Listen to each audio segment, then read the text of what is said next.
Varicose vein നമ്മുടെ ഇടയിൽ വളരെ കോമൺ ആയിട്ട് കാണുന്ന ഒന്നാണ് വെരിക്കോസ് വെയിൻ. കാലുകളിൽ നിന്ന് ഹൃദയത്തിലേക്ക് രക്തം എത്തിക്കുന്ന രക്തക്കുഴലുകളാണ് വെയിനുകൾ. ഈ വെയിനുകളിൽ മുകളിലേക്ക് മാത്രം രക്തം ഒഴുകാൻ വേണ്ടി നിരവധി വാൽവുകളുണ്ട്. ഈ വാൽവുകളുടെ തകരാറ് മൂലവും വെയിനിൻ്റെ വോൾസിൻ്റെ തകരാറ് മൂലവും രക്തം പൂർണ്ണമായും ഹൃദയത്തിലേക്ക് പമ്പ് ചെയ്യാതെ കുറച്ച് അവിടെ തങ്ങി നിൽക്കുന്നു.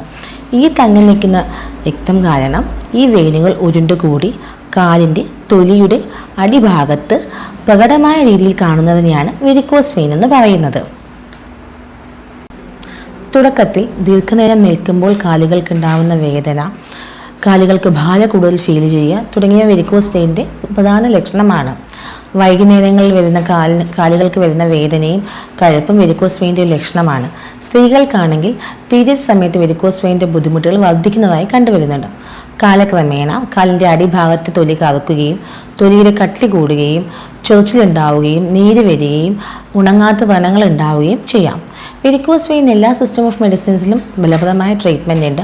ആയുർവേദത്തിലും വളരെ ഫലപ്രദമായ ട്രീറ്റ്മെൻറ്റുകളുണ്ട്.